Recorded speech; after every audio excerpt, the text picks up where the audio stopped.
Hi everyone! I just finished A Concise History of the French Revolution by Sylvia Neely, who is an associate professor of history at Penn State.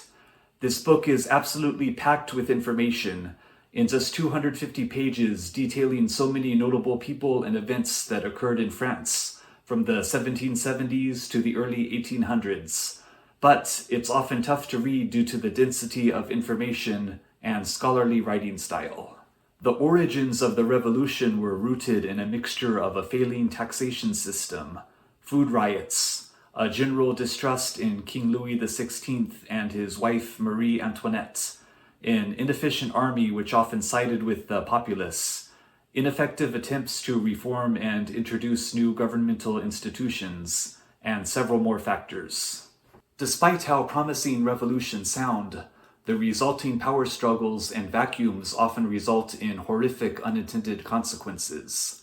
I was surprised to learn that the revolution quickly resulted in heavy censorship, an attempt to reinstate the monarchy, and even Christian sects being replaced by the state-created cult of the Supreme Being. The power held by the Committee of Public Safety and its associated terror campaigns reminded me of books I've read on Soviet and Chinese communism. If you're curious enough to trudge through the book, you'll also learn about the particularly insane tax system of the 1770s. You'll receive an excellent introduction to the great ideas and leaders of the Enlightenment era, witness Napoleon's swift rise to power, and get a brief overview of Toussaint Louverture's Haitian Revolution. I came away with a good general understanding of the time period, but was particularly overwhelmed keeping up with the Jacobin, Montagnard, and Girondin factions, and will need to read more about them. Also, sections detailing taxation and monetary policy will likely test readers' patience. Those unfamiliar with the French Revolution will likely want to start with a more welcoming book. I previously read The French Revolution, a very short introduction, about 6 years ago and enjoyed it. If you have some prior knowledge and can get through a tough read, A Concise History of the French Revolution by Sylvia Neely is worth checking out as well. If you'd like to stick around, here are my top 5 notes that I took from the book.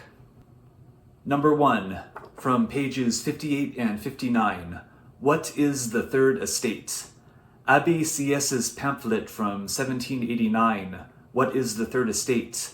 Helped to elevate the commoner class into a major political force, alongside the clergy and nobility, eventually surpassing them. Number 2, from page 74, Fall of the Bastille. The dismissal of Jacques Necker, Director General of Finances, resulted in revolutionaries seizing the Bastille fortress on July 14, 1789. The historical significance is similar to July 4th in America.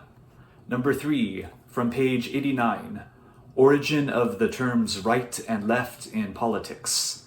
During Constituent Assembly sessions, radical members of the Third Estate would gather to the left of the presiding officer, while more conservative members would gather to the right. Number 4, from page 151, Origin of the metric system. In order to unify the differing weight and measurement standards of the ancient regime, the Academy of Science Commission developed, then adopted the metric system in 1795.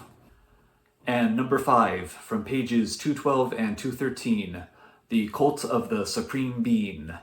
In 1794, the Committee of Public Safety introduced a secular replacement for Christianity, featuring festivals celebrating classical virtues associated with Rome.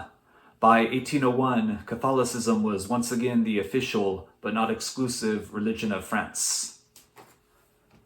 Alright, I hope you enjoyed my look at A Concise History of the French Revolution by Sylvia Neely, and I'll be back soon with another video. Bye.